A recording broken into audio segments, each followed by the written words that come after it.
BFM Business. Jusqu'à 12h30, Intégral Placement, l'émission 100% placement. Cédric Decoeur. Et vous le savez, pour nous poser vos questions, vous avez le choix entre notre site internet bfmbusiness.com, notre mail intégral placement au pluriel @bfmbusiness.fr ou bien encore en nous suivant sur les réseaux sociaux et sur Twitter plus particulièrement @intplacement avec un S à la fin. Tous les jours, on vous répond 20 minutes durant et aujourd'hui, pour vous répondre, Frédéric Durand-Bazin qui est resté avec nous. On est parti, Frédéric ? C'est parti. Avec une question de Dominique de Saint-Clair-de-la-Tour qui vit en concubinage déclaré avec sa femme et 2 enfants à charge qui ont 11 et 14 ans. Il nous a entendu évoquer dans une récente émission qu'en étant sous ce régime, ils auraient droit à un abattement et il voudrait qu'on lui rappelle lequel. Alors effectivement, les concubins qui vivent ensemble ne sont de toute façon pas imposés sous le même foyer. Donc en fait, ils sont imposés distinctement. Ça veut dire que concrètement, chacun déclare ses propres revenus sur sa déclaration personnelle. Et en fait, ces concubins, lorsqu'ils ont des enfants, ils choisissent lequel des deux va pouvoir compter à charge les enfants. Ça peut être un concubin prend 2 enfants ou ils se partagent les 2 enfants, chacun en prenant un. Et ils bénéficieront chacun à ce titre-là d'une demi-part supplémentaire de quotient familial, donc ce qui viendra réduire le montant de l'impôt. Si jamais ces concubins n'arrivent pas à se mettre d'accord, il est tout à fait possible, c'est les cas qui arrivent, le fisc dans ce cas-là, il considère que c'est le concubin qui a les revenus les plus importants qui est censé prendre les enfants à sa charge. Alors, ce qu'il faut savoir, c'est que le parent qui ne prend pas à charge l'enfant peut déduire une pension alimentaire au titre des sommes qu'il débourse pour l'entretien de l'enfant. Et ces sommes sont déductibles intégralement, donc sans limitation, si l'enfant est mineur. Par contre, si l'enfant est majeur, les sommes sont déductibles uniquement dans la limite de 5 698 € pour les revenus déclarés au titre de 2012. Et dernière chose à savoir, c'est que si jamais effectivement le concubin qui ne prend pas à charge l'enfant déduit cette pension alimentaire, l'autre concubin devra les réintégrer à ses revenus et ils seront imposables. La pension alimentaire sera imposable. Donc il faut vraiment faire ses calculs avant de choisir l'une ou l'autre option. Là, on est d'accord pour répondre totalement à Dominique. On parle d'impôt sur le revenu. On parle que d'impôt sur le revenu, pas d'ISF. Voilà. Pour l'ISF, c'est un petit peu différent. Pour l'ISF, il y a un seul foyer. Les concubins sont imposés ensemble sur l'intégralité de leur patrimoine. Voilà, Dominique, on espère avoir été très clair et que cette fois-ci, vous aurez bien noté les réductions, abattements et autres mesures qui concernent le concubinage et les différentes déclarations. Donc de l'IR séparé et de l'ISF ensemble. Commun. Question de Guillaume à présent, qui est à Nancy. Il gagne 40 000 € par an. Il a un fils qui fait des études supérieures. Il lui paye son loyer et il lui verse aussi 200 € par mois pour ses autres dépenses. Et il veut savoir s'il peut déduire de ses impôts tout ou partie des sommes qu'il verse finalement à son fils. Bon, alors on peut considérer que l'enfant faisant des études supérieures, on va considérer qu'il est majeur par définition. Donc, là, on rentre dans un cas qui est tout à fait prévu par le fisc. Effectivement, il est possible de verser à ces enfants majeurs, lorsqu'ils ne peuvent pas subvenir seuls à leurs besoins, une pension alimentaire qu'on peut pouvoir déduire de ses revenus imposables. Alors là, comme il est majeur, on l'a dit sur la question précédente, il ne pourra déduire qu'à hauteur de 5 698 €. Bon, là, on le rassure, il peut porter n'importe quelle somme qu'il souhaite dans la case prévue à cet effet dans la déclaration d'impôt. C'est le fisc qui va faire qui va plafonner le montant des sommes déductibles. D'accord. Alors, si l'enfant vit encore chez l'auditeur, il faut qu'il sache qu'il peut évaluer forfaitairement, sans avoir rien à justifier, le montant de nourriture et d'hébergement pour 3 359 € au titre de 2012. Et les autres frais qui sont engagés à ce titre-là, donc ça peut être les frais de santé, les frais les vêtements, s'il lui paye l'essence pour sa voiture, etc. Ça, c'est déductible uniquement si le contribuable peut justifier ses dépenses. Et là, c'est déductible dans le plafond global qu'on a cité tout à l'heure. Je répète une troisième fois, mais c'est important de le connaître, 5 698 €. Donc on rappelle que c'est d'ici ce soir qu'il faut avoir... non, c'est d'ici le 29. Donc on a encore jusqu'à demain. Ah, c'est jusqu'à demain. On a jusqu'à demain. Et Et en matière de déclaration sur Internet, on a encore un petit répit qui va du 3 au 11 juin. Alors, ce qu'il faut savoir aussi, c'est quelle est l'incidence pour l'enfant si on lui verse une pension alimentaire. Normalement, comme on l'a indiqué tout à l'heure, dès qu'on verse une pension alimentaire, celui qui la reçoit, normalement, est imposable sur cette somme. Bon, en l'espèce, 5 698 €, on est sous le seuil d'imposition. Donc, si l'enfant n'a pas d'autres revenus, de toute façon, il ne s'inquiète pas, il ne sera pas imposable.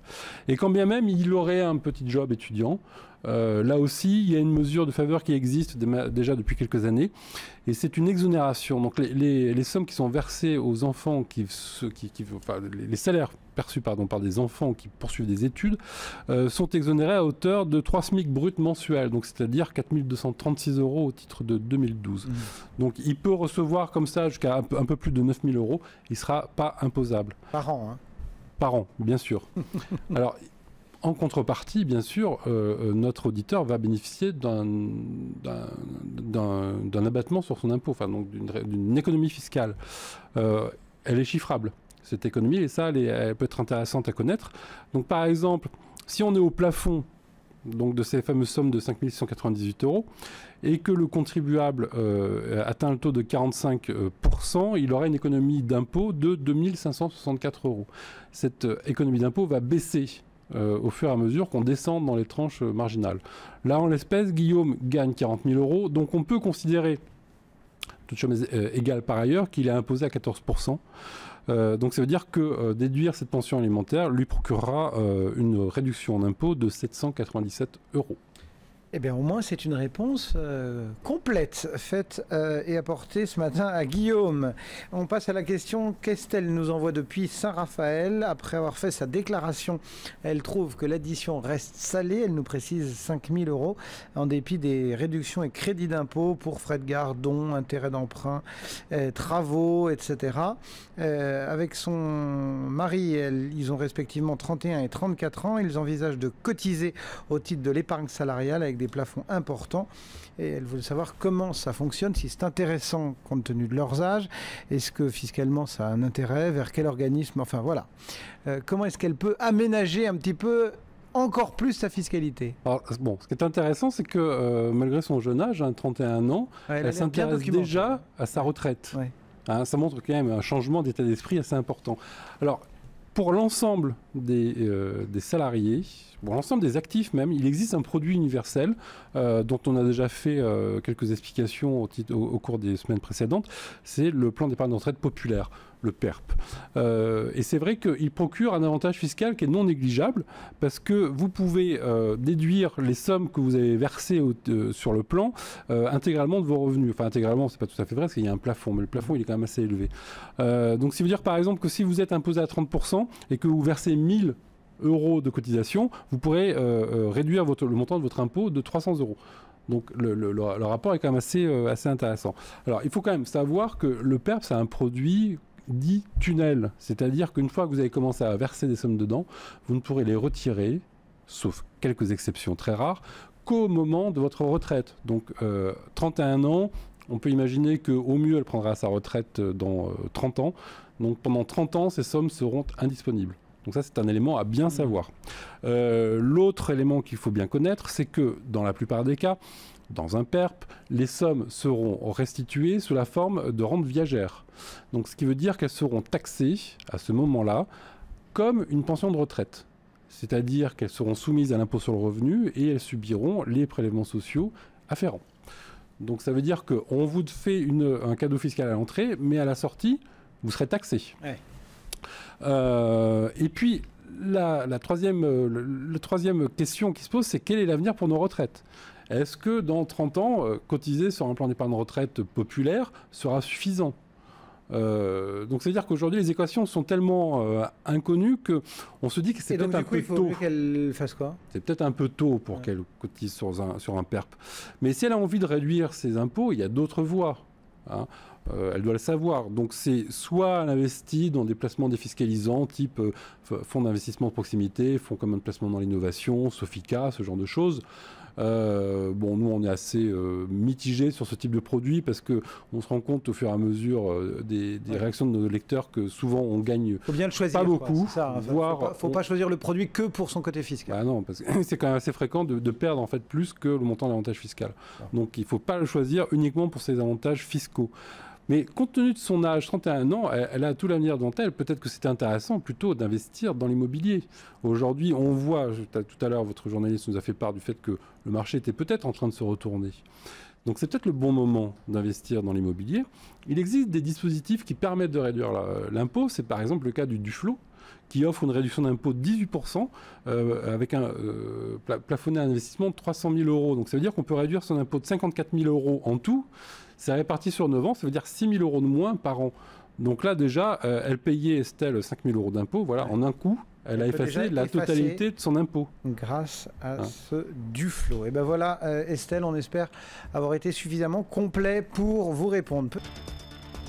Et on en revient toujours à ces questions de fiscalité, à ces questions de déclaration. Il faut dire qu'on est en pleine période. Et du coup, Elisa nous a entendu le 22 mai évoquer là encore les histoires d'enfants, de déduction. Son fils fait des études. Il a des coûts assez élevés, 3 000 €. Il est majeur, il vit à la maison, il ne travaille pas. Elle lui verse de l'argent de poche. Et elle veut savoir s'il est plus intéressant pour elle, a priori, de le rattacher ou de le détacher de son foyer fiscal. On voit que ça préoccupe énormément vos auditeurs, ça préoccupe beaucoup nos lecteurs, parce que c'est effectivement le dernier poste sur lequel on peut jouer aujourd'hui, une fois que tout est fait. Est-ce qu'on rattache son enfant majeur ou pas? Alors, l'enfant majeur, on ne peut le rattacher d'abord que sous certaines conditions. D'abord, il faut qu'il ait moins de 21 ans, ou alors moins de 25 ans s'il poursuit des études supérieures. S'il est plus âgé, ce n'est plus possible. Mais l'avantage est intéressant parce qu'on peut bénéficier d'une demi-part supplémentaire, voire une part supplémentaire si cet enfant est le troisième. Donc les enjeux sont quand même de taille. Et en plus, on peut bénéficier d'une réduction d'impôt supplémentaire de 183 € si cet enfant poursuit des études supérieures. Donc les calculs sont à faire. Mais comme on le disait tout à l'heure, en contrepartie, il faut que le parent réintègre dans ses propres revenus les éventuels revenus dont aurait bénéficié l'enfant majeur. Ce qui sort d'un côté doit rentrer de l'autre. Ça, c'est systématique. Hein. Rien ne disparaît en matière d'impôt. Hein. Hein, vous savez. Alors, il y a un cas un peu particulier. Si l'enfant a fêté ses 18 ans cette année, enfin en 2012, pardon, donc l'année fiscale qui nous intéresse. Donc là, on peut le compter à charge pour l'année entière, si on le souhaite. Par contre, si on veut le détacher, on peut lui verser une pension alimentaire, mais uniquement pour la partie qui est postérieure à son anniversaire. Par contre, on perd la demi-part pour l'ensemble de l'année. Donc ça, c'est vraiment un peu compliqué pour l'année des 18 ans. Alors, pour répondre un peu plus précisément à notre auditrice, il faut savoir qu'en général, il est toujours plus avantageux de rattacher son enfant plutôt que de déduire une pension alimentaire. C'est une histoire de calcul en fait, hein. Parce que si vous le rattachez, bien sûr, dans ce qu'on disait, il faut réintégrer les revenus qu'il a perçus avec les vôtres, mais surtout, en le rattachant, vous pouvez bénéficier de certains avantages annexes. Donc la première, c'est en matière de taxe d'habitation. Vous savez qu'en matière de taxe d'habitation, vous avez des abattements pour les enfants que vous comptez à charge. Donc c'est un élément qui est à prendre en compte. Si vous avez fait des dépenses dans votre résidence principale, par exemple, vous avez fait des dépenses d'économie d'énergie.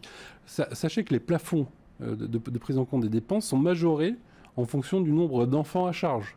Donc aussi, ça, c'est un élément à prendre en compte. Donc tout ça nous fait pencher plutôt sur le fait qu'il est plus avantageux de rattacher les enfants. Si jamais il y a encore des doutes sur ce type de rattachement, il est toujours possible d'aller faire ses propres calculs, ses simulations. Le site du ministère des Finances en proposant de bonne qualité. Nous aussi, sur le www.leparticulier.fr, nous en avons un. Et les gens peuvent aller faire leurs petites simulations et voir quelle est la meilleure solution pour eux. Et ben voilà, vous vous connectez soit sur le site des impôts, soit sur le site du particulier, Elisa, et vous aurez une réponse peut-être plus affinée en fonction des montants exacts qu'on n'a pas forcément en notre possession. Question de Lionel maintenant à Marseille. Il a si au 1er janvier d'une année, il a 2 parts fiscales liées à ses 2 enfants suite à un accord à l'amiable avec mon ex-compagne, puis-je aussi cocher la case parents isolés puisque je suis seul à la maison et pas en concubinage? concubinage et que je gère seul mes enfants quand ils sont chez moi 166 jours par an, précise Lionel. De plus, il verse une pension sans pouvoir la déduire d'après une personne de l'administration fiscale car il a déjà les 2 parts. Enfin, il est un peu embrouillé. Il est un peu embrouillé. Ouais. Alors, on va essayer de lui démêler cette situation. Ceci n'est pas si compliqué que ça. Alors, sur la question des demi-parts, d'abord, parce qu'on va scinder la question en plusieurs points. Sur la question des demi-parts, alors, en principe, lorsque les enfants ont une résidence alternée, donc c'est-à-dire qu'ils vont une partie du temps chez la mère et une autre partie du temps chez le père, normalement, les demi-parts sont partagées. Et c'est pour ça que des fois, on parle de quart de part. Hein, vous avez déjà dû voir ça éventuellement dans les revues spécialisées. C'est le bulletin officiel des impôts qui le dit très clairement. Alors là, je vous le lis parce que je ne le connais pas par cœur. Il dit « Lorsque l'enfant réside alternativement au domicile respectif de chacun de ses parents, ceux-ci sont présumés participer de manière égale à l'entretien et l'éducation de l'enfant. Dans ces conditions, la majoration de quotient familial est partagée de manière égale entre les parents. » Donc, normalement, on devrait penser que les 2 enfants seront partagés entre les 2 parents, entre la mère et le père. Sauf que on peut écarter cette présomption si, effectivement, l'un des parents assume l'intégralité de la charge de l'enfant. Dans ce cas, cette charge doit figurer soit dans une décision judiciaire, normalement c'est l'acte de divorce, enfin l'acte qui constate le divorce, soit dans une convention homologuée par le juge, soit encore, si les 2 parents sont mis d'accord, dans un écrit qui est signé par les 2 parents et qui, effectivement, atteste du fait qu'un seul des 2 parents a la charge exclusive de l'enfant. Donc, dans ce cas-là, et uniquement dans ce cas-là, le père ou la mère pourra compter exclusivement à sa charge et bénéficier de toutes les parts. Ça, c'est pour les parts. Ça, c'est pour les parts. Pour la question du parent qui vit seul, là, c'est un peu plus simple. La doctrine administrative est pour le coup d'une clarté absolue. On peut bénéficier du statut du parent isolé. Donc le statut du parent isolé, je rappelle, ça accorde une demi-part supplémentaire de quotient familial quand on a des enfants. Dès lors qu'on vivait seul au 1er janvier de l'année d'imposition. Et quand on dit on vivait seul, c'est-à-dire qu'on ne cohabite pas avec un conjoint, un concubin, enfin quelqu'un avec qui on peut avoir une relation maritale. Par contre, si on cohabite avec un colocataire, ça n'a strictement rien à voir. Vous partagez votre appartement avec quelqu'un d'autre, mais vous partagez le loyer, c'est pas votre conjoint, votre concubin, vous êtes considéré comme habitant seul. Et dernier point sur la déduction de la pension alimentaire. Alors là, l'inspecteur des impôts a bien entendu raison. L'inspecteur des impôts a toujours raison, il faut le savoir. Dès lors que vous bénéficiez d'une majoration de quotient familial, vous ne pouvez pas déduire parallèlement une pension alimentaire. C'est soit l'un, soit l'autre. Soit l'un, soit l'autre. Voilà Lionel pour la réponse, là encore très complète, que vous apportait Frédéric Durand-Bazin, très en forme ce matin, rédacteur en chef du magazine Le Particulier. Nous, on se retrouve la semaine prochaine. Le CAC 40 est à 4055 points et il gagne 1,5%.